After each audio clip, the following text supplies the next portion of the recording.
nyo masasabi na ito'y unusual? Any depositor naman po, kung hindi naman po ganong frequent silang nag-withdraw ng ganong kalaking cash. Kaya po, naano ko siyang unusual. Kung ganito po na 4 na beses na nag-withdraw na 125 billion, would you say usual na siya? Unusual nga po. No, Kasi, kung 4 na sunod-sunod na yung binanggit po ninyo, 125 million, sunod-sunod, nagiging usual na po ba siya? O unusual pa rin? pwede naman po. What is Usual. it?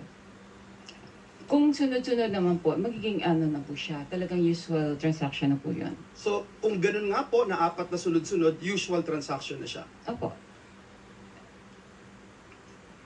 Madam Witness, as I understand, no, yung process, the BM would provide the funding, notice of cash allocation, and then the agency authorizes the disbursement. At kayo, for example, sa inyong bangko, sa Land Bank, bine-verify nyo lang at you pay the corresponding instruments. Is that correct?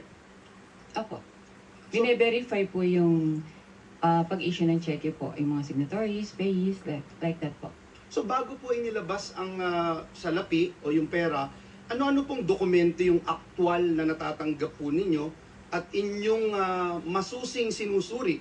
Kasi sabi nyo nga ho, I'm sure from the first withdrawal, as you made mention, it's unusual. So ano yung mga talagang sinusuri po ninyo na dokumento bago nyo i-release ito? Supported naman po ito ng advice. So once po nakapasok na po sa system at funded naman po siya, okay na po sa amin yun. So yun lang po yung inyong sinecheck. Opo. And that's it, you release it right away. Yes, sir. And binanggit niyo ho kanina, hindi ito suspicious.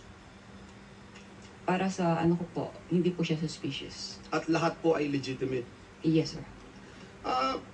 One last question that I'd like to ask. With this amount of money that will be withdrawn by the payee, ano yung mga advance arrangements? Kasi hindi, sabi nyo nga, hindi usual, yung biglaan, 125 million.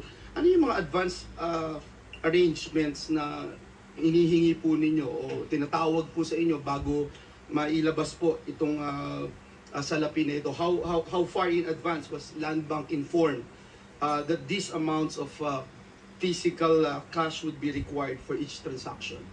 Mga a day or two po, ni-inform po kami from the cash division po ng OVP na meron po silang ganong cash requirement.